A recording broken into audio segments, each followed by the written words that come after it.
Hi అండి, welcome to Sandhya kitchen. ఇవాళ వచ్చేసి దానిమ్మకాయ జ్యూసు, పుచ్చకాయ జ్యూస్ అయితే చేస్తున్నానండి. సింపుల్గా ఇంట్లోనే చేసుకోవచ్చు. చల్లగా చాలా బాగుంటుంది. ఎండలు బాగా ముదిరినాయి కదా, ఇలాగ జ్యూసులు చేసుకోండి. సాయంత్రం టైంలో చాలా బాగుంటుంది. టీ కాఫీ తాగే వాళ్ళు కూడా ఇలాగ తాగారంటే టీ కాఫీ కూడా మర్చిపోతారండి. చల్లగా ఇలాగ తీసుకోండి, చాలా బాగుంటుంది.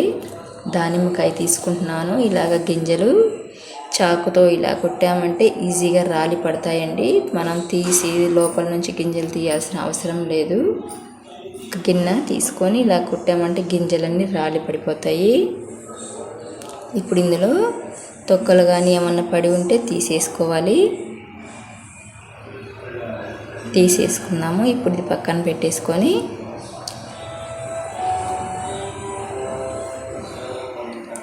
సబ్జాలు తీసుకుంటున్నానండి. 1 స్పూన్ సబ్జాలు నీళ్ళు వేసుకొని ఒక 5 నిమిషాలు నానబెట్టేసుకుందాము.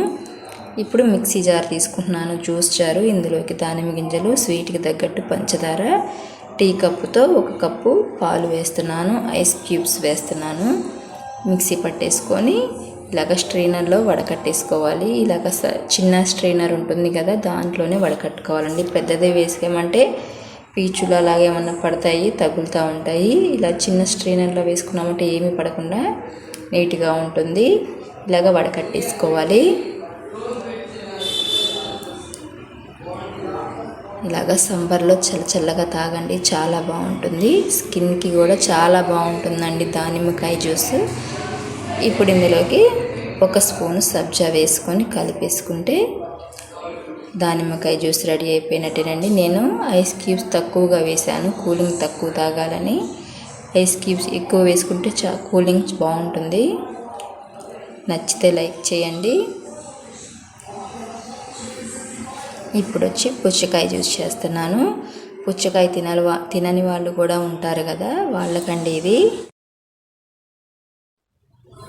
ఇందులో సగం పుచ్చకాయ తీసుకుంటున్నాను.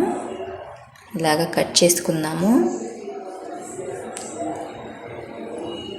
పుచ్చకాయ తినేవాళ్ళు ఇలాగ కట్ చేసి ఇచ్చామంటే వేస్ట్ చేస్తారండి. నేను చూపించిన విధంగా కట్ చేసి ఇవ్వండి, మొత్తం నీట్గా తినేస్తారు. ఇలాగ కట్ చేసి ఇవ్వండి, మొత్తం తినేస్తారు. దీంతో మనం జ్యూస్ చేసుకుందాము.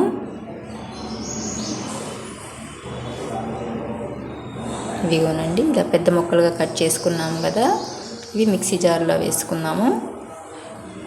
స్వీట్కి తగ్గట్టు పంచదార వేసుకుందాము. ఒక 5-6 పుదీనా ఆకులు వేసుకుందాము. మిక్సీ పట్టేసుకొని ఇందులోకి వడకట్టేసుకుందాము. ఇది కూడా చల్లగా ఐస్ క్యూబ్స్ వేసుకొని చల్లగా తాగండి. టీ కాఫీలు కూడా మర్చిపోతారు ఇలాగ తాగారంటే. బాగా వడకట్టేసుకోవాలి. అయితే ఫ్రెండ్స్, నేను చేసే వీడియోస్ కనుక మీకు నచ్చినట్టయితే లైక్ చేయండి, సబ్స్క్రైబ్ చేయండి ఫ్రెండ్స్. ఇలా వడకట్టేసుకున్నాం కదా, ఇందులోకి కొంచెం పాలు వేసుకోవాలి. ఎక్కువ వేసుకున్నామంటే టేస్ట్ తెలియదండి. ఇలా కొంచెమే వేసుకోవాలి పాలు. చిన్న పుచ్చకాయ ముక్కలు కొంచెం వేసుకున్నాము. సబ్జాలు 1 స్పూన్ వేసుకొని ఐస్ క్యూబ్స్ వేసుకోవాలి చల్లదనాన్ని బట్టి. ఇదంతా కలిపేసుకున్నాము. ఇలా కలిపేసుకొని గ్లాసులో వేసుకున్నామంటే అంతేనండి, పుచ్చకాయ జ్యూస్ కూడా రెడీ అయిపోయినట్టే. టేస్ట్ చాలా బాగుంటుంది.